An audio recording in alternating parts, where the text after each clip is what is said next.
आप सभी का अपने इस हिंदी सारथी RS क्लासेज YouTube चैनल पर स्वागत है। मेरी तरफ से आप सभी को सप्रेम नमस्कार।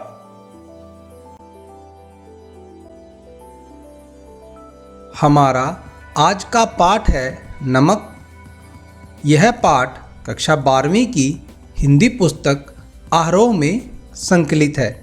इस पाठ की लेखिका हैं श्रीमती रजिया सज्जाद जहीर।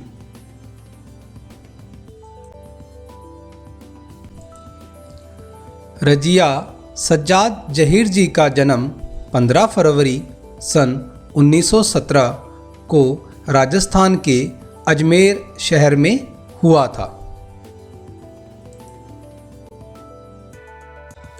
रजिया सज्जाद जहीर जी का निधन 18 दिसंबर 1979 दिल्ली में हुआ।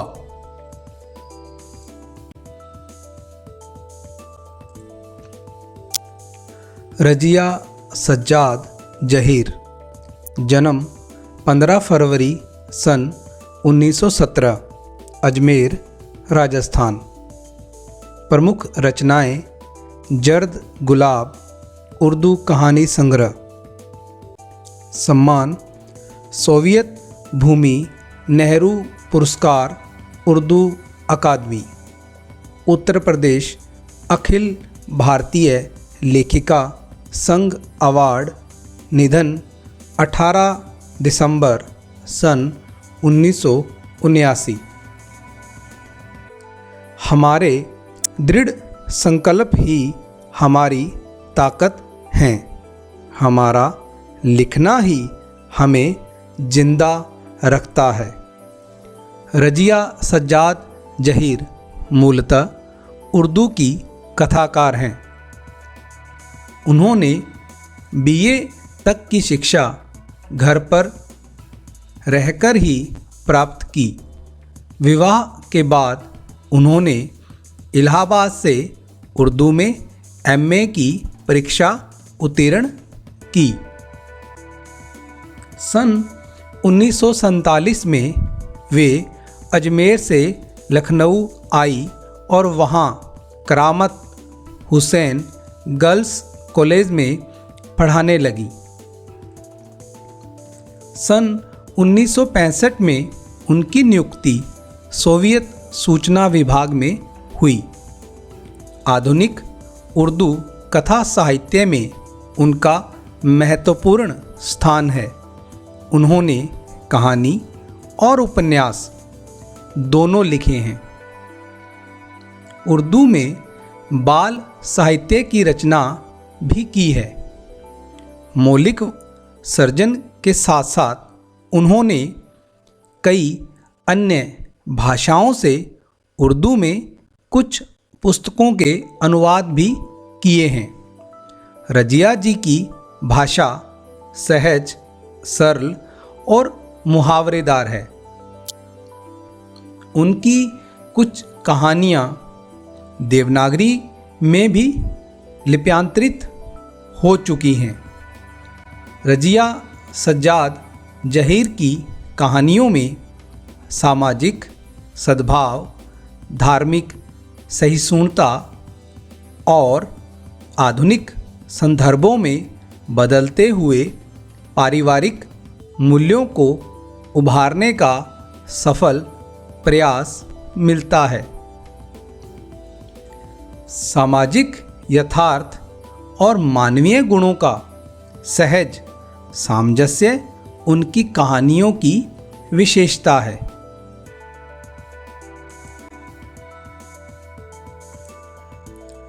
रजिया सज्जाद जहीर की नमक शीर्षक कहानी भारत पाक विभाजन के बाद सरहद के दोनों तरफ के विस्थापित पुनर्वासित जनों के दिलों को टटोलती एक मार्मिक कहानी है। दिलों को टटोलने की इस कोशिश में अपने पराए देश परदेश की कई प्रचलित धारणाओं पर सवाल खड़े किए गए हैं। विस्थापित होकर आई सिख बीबी आज भी लाहौर को ही अपना वतन मानती हैं और सौगात के तौर पर वहाँ का नमक लाए जाने की फरमाइश करती हैं। कस्टम अधिकारी नमक ले जाने की इजाज़त देते हुए जिसे ले जाना गैर कानूनी है, दिल्ली को अपना वतन बताता है। इसी तरह भारतीय कस्टम अधिकारी सुनील दास गुप्त का कहना है, मेरा वतन ढाका है। राष्ट्र राज्यों की नई सीमा रेखाएं खींची जा चुकी हैं और मजहबी आधार पर लोग इन रेखाओं के इधर उधर अपनी जगहें मुकर्रर कर चुके हैं। इसके बावजूद ज़मीन पर खींची गई रेखाएं उनके अंतर्मन तक नहीं पहुंच पाई हैं। राजनीतिक यथार्थ के स्तर पर उनके वतन की पहचान बदल चुकी है, किंतु उनका हार्दिक यथार्थ नहीं बन पाया है। एक अनचाही अप्रीतिकर बाहरी बाध्यता ने उन्हें अपने अपने जन्म स्थानों से विस्थापित तो कर दिया है, पर वह उनके दिलों पर कब्जा नहीं कर पाई है। नमक जैसी छोटी सी चीज़ का सफ़र पहचान के इस हार्दिक पहलू को परत दर परत उघाड़ देता है। यह हार्दिक पहलू जब तक सरहद के आर पार जीवित है, तब तक यह उम्मीद की जा सकती है कि राजनीतिक सरहदें एक दिन बेमानी हो जाएंगी। लाहौर के कस्टम अधिकारी का यह कथन बहुत सारगर्भित है। उनको यह नमक देते वक्त मेरी तरफ से कहिएगा कि लाहौर अभी तक उनका वतन है और दिल्ली मेरा, तो बाकी सब रफ्ता रफ्ता ठीक हो जाएगा। इसे पढ़ते हुए एक सवाल हमारे मन में जरूर उठ सकता है, क्या धर्म मजहब के आधार पर नई सरहदों के आर पार फेंक दिए गए लोगों की वह पीढ़ी जिनके दिलों में अपनी जन्म स्थली के प्रति गहरा लगाव है कि ख़त्म हो जाने पर रफ्ता रफ्ता ठीक हो जाने की उम्मीद भी ख़त्म हो जाएगी? क्या नई पीढ़ी के आने पर भी यह उम्मीद बनी रहेगी?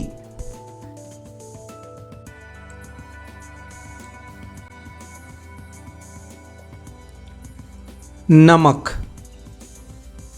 उन सिख बीबी को देखकर सफ़िया हैरान रह गई थी। किस कदर वह उसकी माँ से मिलती थी। वही भारी भरकम जिस्म, छोटी छोटी चमकदार आँखें जिनमें नेकी, मोहब्बत और रहमदिली की रोशनी जगमगाया करती थी। चेहरा जैसे कोई खुली हुई किताब, वैसा ही सफ़ेद बारीक मलमल का दुपट्टा जैसे उसकी अम्मा मुहर्रम में ओढ़ा करती थी। जब सफ़िया ने कई बार उनकी तरफ मोहब्बत से देखा तो उन्होंने भी उसके बारे में घर की बहू से पूछा। उन्हें बताया गया कि ये मुसलमान हैं, कल ही सुबह लाहौर जा रही हैं अपने भाइयों से मिलने, जिन्हें इन्होंने कई साल से नहीं देखा। लाहौर का नाम सुनकर वे उठकर सफ़िया के पास आ बैठीं और उसे बताने लगी कि उनका लाहौर कितना प्यारा शहर है, वहाँ के लोग कैसे खूबसूरत होते हैं, उम्दा खाने और नफीस कपड़ों के शौकीन, सैर सपाटे के रसिया, जिंदा दिली की तस्वीर। कीर्तन होता रहा। वे आहिस्ता आहिस्ता बातें करती रही। सफ़िया ने दो एक बार बीच में पूछा भी, माताजी आपको तो यहाँ आए बहुत साल हो गए होंगे। हाँ बेटी, जब हिंदुस्तान बना था तभी आए थे। वैसे तो अब यहाँ भी हमारी कोठी बन गई है, बिजनेस है, सब ठीक ही है, पर लाहौर बहुत याद आता है। हमारा वतन तो जी लाहौर ही है। फिर पलकों से कुछ सितारे टूटकर दूधिया आंचल में समा जाते हैं। बात आगे चल पड़ती, मगर घूम फिरकर फिर उसी जगह पर आ जाती, साडा लाहौर। कीर्तन कोई 11 बजे ख़त्म हुआ। जब वे प्रसाद हाथ में लिए उठने लगीं और सफ़िया के सलाम के जवाब में दुआएं देती हुई रुखसत होने लगीं, तब सफ़िया ने धीमे से पूछा, आप लाहौर से कोई सौगात मंगाना चाहें तो मुझे हुक्म दीजिए। वे दरवाजे से लगी खड़ी थीं। हिचकिचाकर बहुत ही आहिस्ता से बोली, अगर ला सको तो थोड़ा सा लाहौरी नमक लाना। 15 दिन यूँ गुजरे कि पता ही नहीं चला। जिम खाना की शामें, दोस्तों की मोहब्बत, भाइयों की खातिरदारियाँ उनका बस न चलता था कि बिछुड़ी हुई परदेसी बहन के लिए क्या कुछ न कर दें। दोस्तों अजीजों की यह हालत कि कोई कुछ लिए आ रहा है, कोई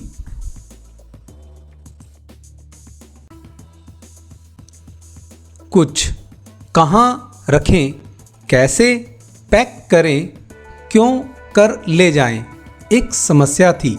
सबसे बड़ी समस्या थी बादामी कागज़ की एक पुड़िया कि जिसमें कोई सेर भर लाहौरी नमक था। सफ़िया का भाई एक बहुत बड़ा पुलिस अफसर था। उसने सोचा कि वह ठीक राय दे सकेगा। चुपके से पूछने लगी, क्यों भैया, नमक ले जा सकते हैं? वह हैरान होकर बोला, नमक? नमक तो नहीं ले जा सकते, गैर कानूनी है। और नमक का आप क्या करेंगी? आप लोगों के हिस्से में तो हमसे बहुत ज़्यादा नमक आया है। वह झुंझला गई। मैं हिस्से बखरे की बात नहीं कर रही हूँ, आया होगा। मुझे तो लाहौर का नमक चाहिए, मेरी माँ ने यही मंगवाया है। भाई की समझ में कुछ नहीं आया। माँ का क्यों जिक्र था? वे तो बंटवारे से पहले ही मर चुकी थी। जरा नरमी से समझाने के अंदाज में बोला, देखिए बाजी, आपको कस्टम से गुजरना है और अगर एक भी चीज़ ऐसी वैसी निकल आई तो आपके सामान की चिंदी चिंदी बिखेर देंगे कस्टम वाले। कानून जो।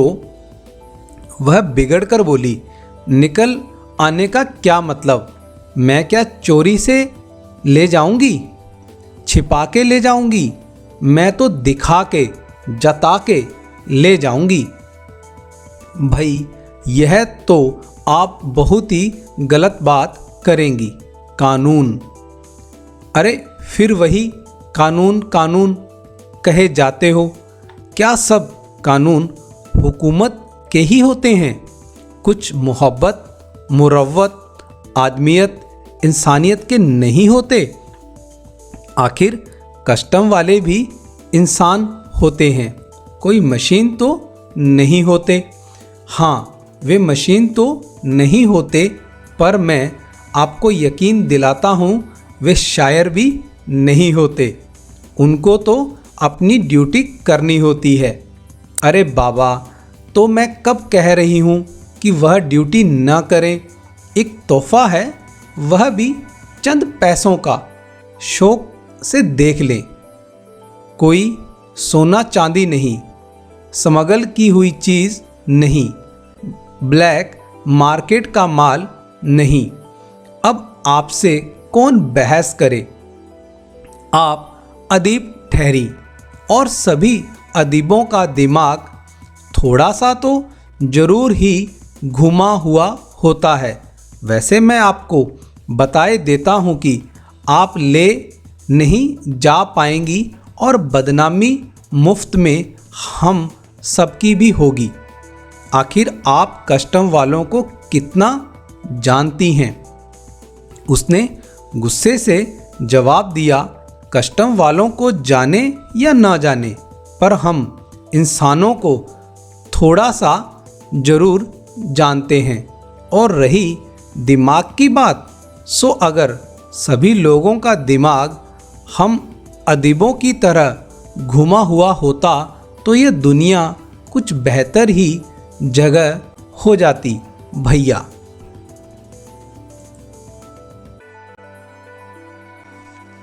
मारे गुस्से के उसकी आंखों से आंसू बहने लगे थे। उसका भाई सिर हिलाकर चुप हो गया।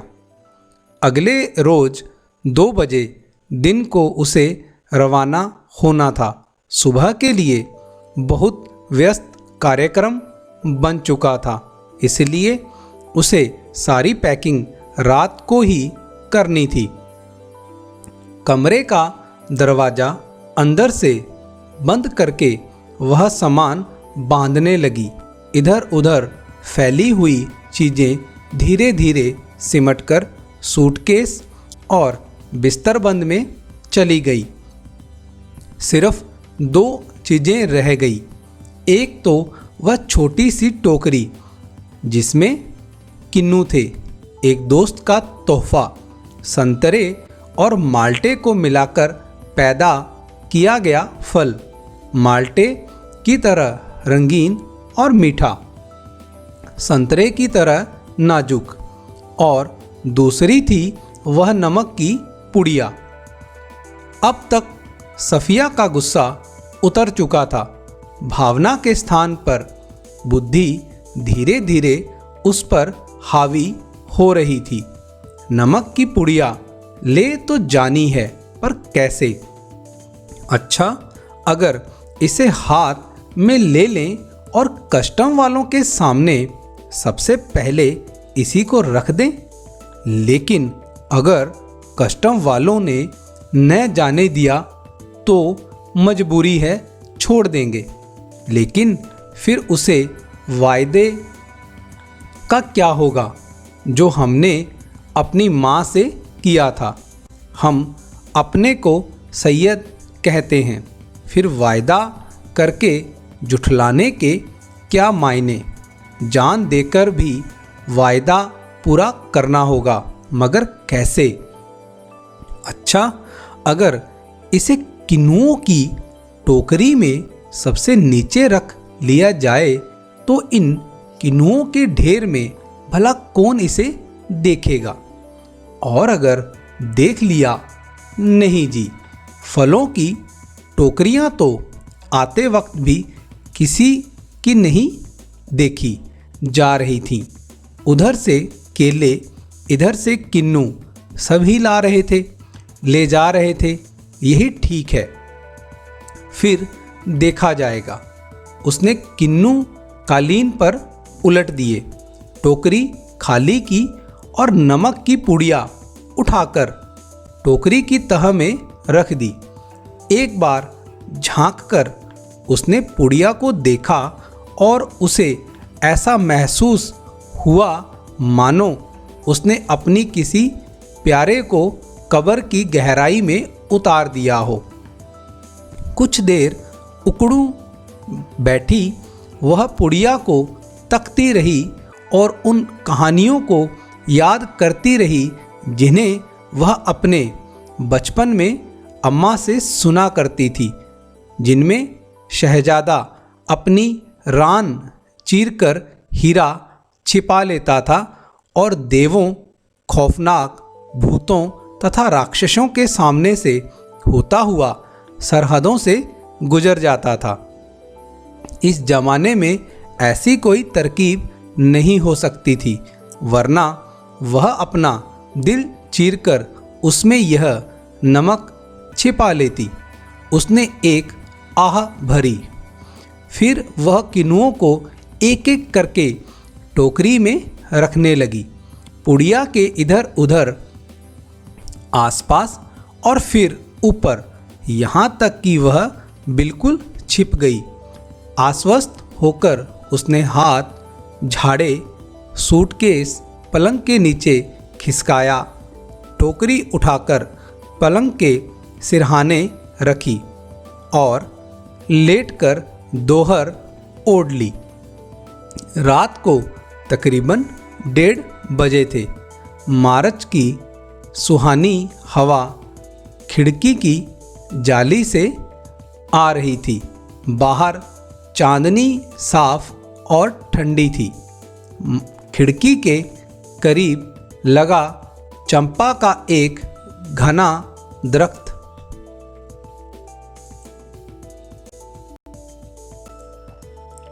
सामने की दीवार पर पत्तियों के अक्स लहरा रहा था। कभी किसी तरफ से किसी की दबी हुई खांसी की आहट, दूर से किसी कुत्ते के भौंकने या रोने की आवाज़, चौकीदार की सीटी और फिर सन्नाटा। यह पाकिस्तान था। यहाँ उसके 3 सगे भाई थे, बेशुमार चाहने वाले दोस्त थे।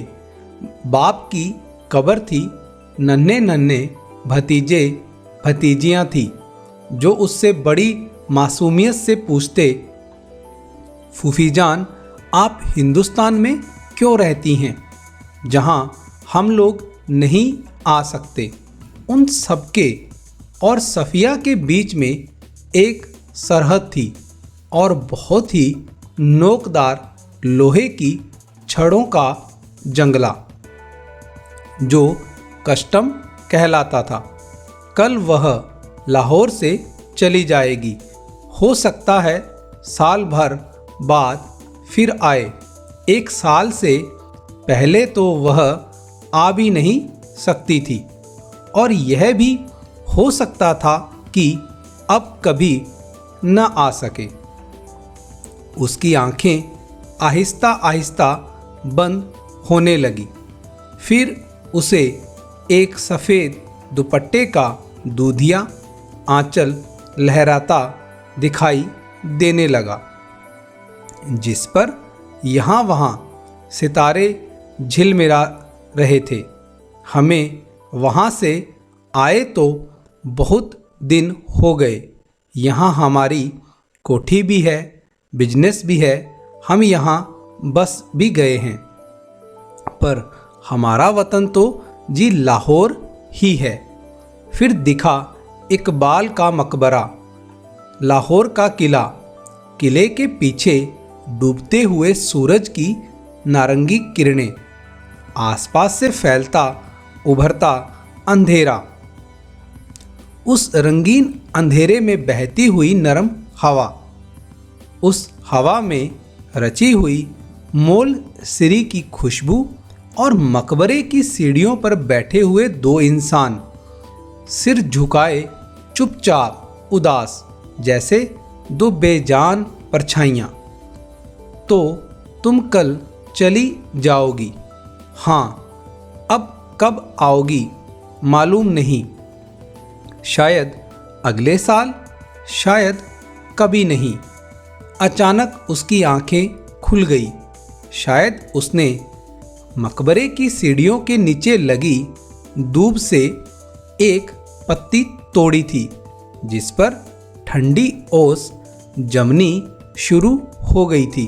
हुआ यह था कि नींद में करवट लेते हुए उसका हाथ किन्नुओं से लबालब भरी टोकरी पर जा पड़ा था। रसीले ठंडे किन्नू जिनको देते वक्त उसके दोस्त ने कहा था यह हिंदुस्तान पाकिस्तान की एकता का मेवा है। सफ़िया फर्स्ट क्लास के वेटिंग रूम में बैठी थी। दिल्ली तक का किराया उसके भाई ने दिया था। वह हाथ में टिकट दबाए वेटिंग रूम के बाहर प्लेटफॉर्म पर टहल रहा था। वह अंदर बैठी चाय की प्याली हाथ में लिए किन्नुओं की टोकरी पर निगाहें जमाए यह सोच रही थी कि आसपास इधर उधर इतने लोग हैं, लेकिन सिर्फ वही जानती है कि टोकरी की तह में किन्नुओं के नीचे नमक की पुड़िया है।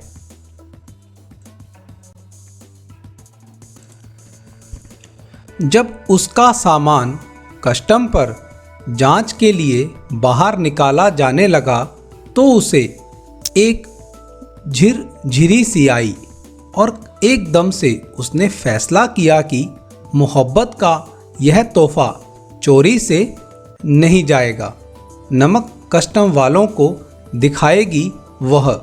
उसने जल्दी से पुड़िया निकाली और हैंडबैग में रख ली, जिसमें उसका पैसों का पर्स और पासपोर्ट आदि थे।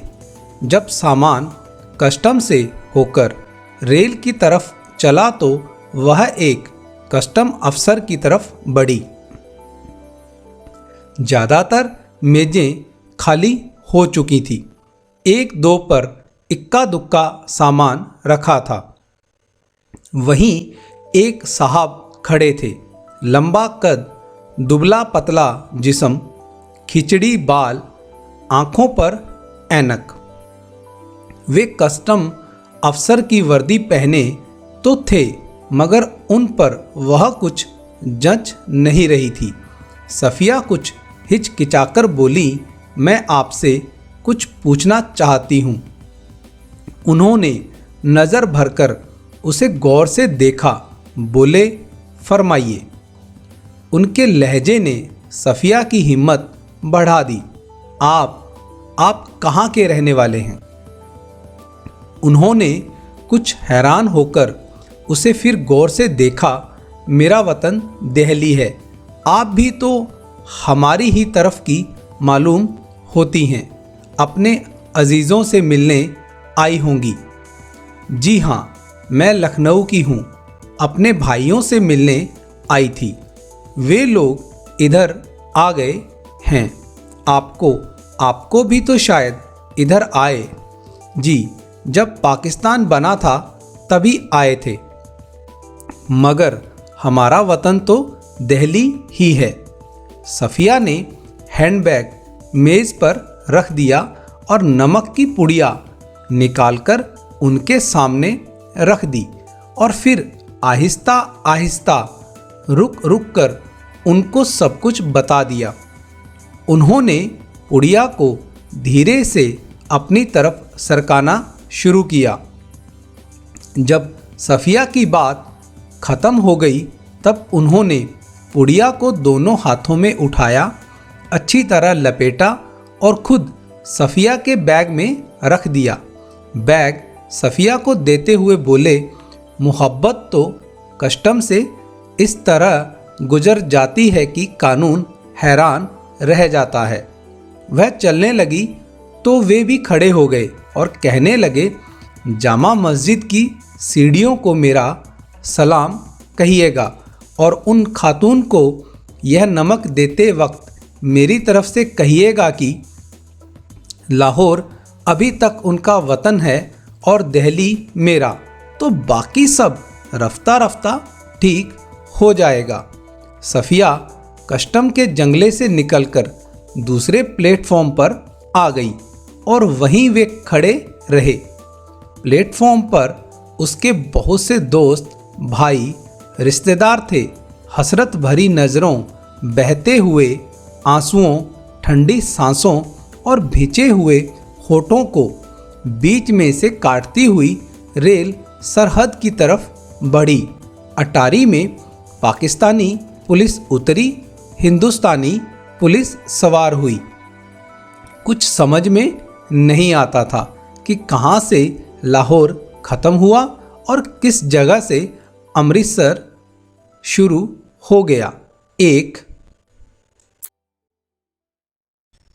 ज़मीन थी, एक जुबान थी, एक सी सूरतें और लिबास, एक सा लबोल हजा और अंदाज थे। गालियाँ भी एक ही सी थीं, जिनसे दोनों बड़े प्यार से एक दूसरे को नवाज रहे थे। बस मुश्किल सिर्फ इतनी थी कि भरी हुई बंदूकें दोनों के हाथों में थी। अमृतसर में कस्टम वाले फर्स्ट क्लास वालों के सामान की जांच उनके डिब्बे के सामने ही कर रहे थे। सफ़िया का सारा सामान देखा जा चुका तो वह उन नौजवान कस्टम अफसर की ओर बढ़ी जो बातचीत और सूरत से बंगाली लगते थे। देखिए, मेरे पास नमक है, थोड़ा सा। फिर उसने हैंडबैग खोला और वह पुड़िया उनकी तरफ बढ़ाते हुए अटकते, झिझकते, हिचकिचाते हुए उनको सब कुछ कह सुनाया। उन्होंने सिर झुका लिया था, सुनते रहे। बीच बीच में सिर उठाते, गौर से उसे देखते, फिर सुनने लगते। बात पूरी हो गई तो उन्होंने एक बार फिर सफ़िया को ऊपर से नीचे तक देखा। धीरे से बोले, इधर आइए ज़रा। चलते चलते उन्होंने एक दूसरे से कहा, इनके सामान का ध्यान रखिएगा। प्लेटफॉर्म के सिरे पर एक कमरा था। वे उसके अंदर घुसे। सफ़िया दाखिल होते हिचकिचाई। वे मुस्कुराकर बोले, आइए आइए ना। जेब से रुमाल निकालकर उन्होंने कुर्सी को झाड़ा और बोले, बैठिए। सफ़िया ने पुड़िया और बैग को मेज पर रख दिया।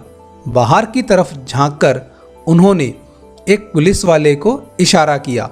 सफ़िया के पैर तले की ज़मीन खिसकने लगी। अब क्या होगा? 2 चाय लाओ, अच्छी वाली। पुलिस वाला सफ़िया को घूरता हुआ चला गया। फिर उन्होंने मेज़ की दराज खींची और उसमें अंदर दूर तक हाथ डालकर एक किताब निकाली। किताब को सफ़िया के सामने रखकर उन्होंने पहला सफ़ा खोल दिया। बाईं ओर नज़रुल इस्लाम की तस्वीर थी और टाइटल वाले सफ़े पर अंग्रेजी के कुछ धुंधले शब्द थे। शमशुल इस्लाम की तरफ से सुनील दास गुप्त को प्यार के साथ, ढाका 1946। तो आप क्या ईस्ट बंगाल के हैं? हाँ, मेरा वतन ढाका है, उन्होंने बड़े फ़ख्र से जवाब दिया। तो आप यहाँ कब आए? जब डिवीज़न हुआ तभी आए, मगर हमारा वतन ढाका है। मैं तो कोई 12-13 साल का था, पर नज़रुल और टैगोर को तो हम लोग बचपन से पढ़ते थे। जिस दिन हम रात यहाँ आ रहे थे उसके ठीक 1 वर्ष पहले मेरे सबसे पुराने, सबसे प्यारे बचपन के दोस्त ने मुझे यह किताब दी थी। उस दिन मेरी सालगिरह थी। फिर हम कलकत्ता रहे, पढ़े, नौकरी भी मिल गई, पर हम वतन आते जाते थे।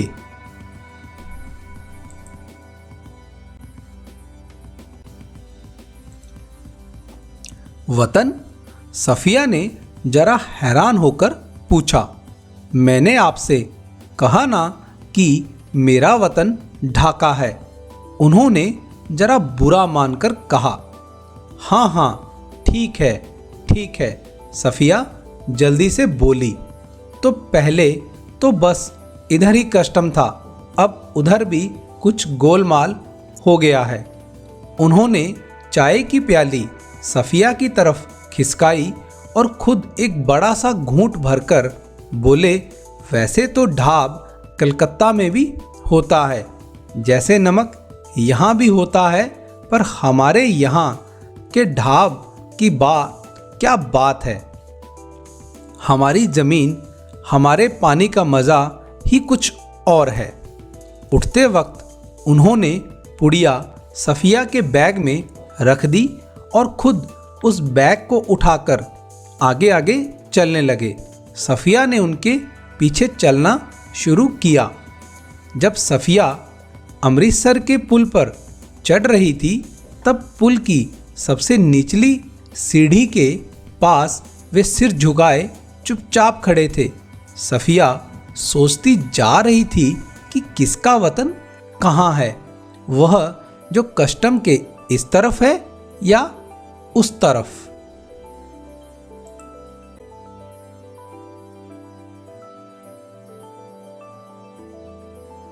अब हम इस नमक पाठ का संक्षिप्त में अध्ययन करेंगे। पाठ का सार। रजिया सज्जाद जहीर की नमक शीर्षक कहानी में भारत पाक विभाजन के बाद सरहद के दोनों तरफ विस्थापित लोगों के दिलों को टटोलने वाली मार्मिक रचना है। इस कहानी का कथासार इस प्रकार है। सफ़िया अपने पड़ोसी सिख परिवार के घर कीर्तन में गई थी। वहीं पर एक सिख बीबी से उसकी भेंट हुई। वह उसकी माँ की हमशक्ल थी। सफ़िया ने कई बार उसकी तरफ प्रेम से देखा तो सिख बीबी ने उसके बारे में पूछा। तब उन दोनों में बातें होती रहीं। उसी प्रसंग में सिख बीबी ने बताया कि उसका वतन लाहौर है। सफ़िया ने कहा कि वह अपने भाइयों से मिलने लाहौर जा रही है। लाहौर की याद आने से सिख बीबी भावुक हो गई। उसने सफ़िया से थोड़ा सा लाहौरी नमक लाने की इच्छा प्रकट की। सफ़िया 15 दिन लाहौर में रही। उसे वहाँ पर बहुत ज़्यादा स्नेह मिला तथा शुभ चिंतकों व संबंधियों ने ढेर सारे उपहार दिए। वह वापसी की तैयारी करने लगी। उसने एक सेर भर लाहौरी नमक ले लिया।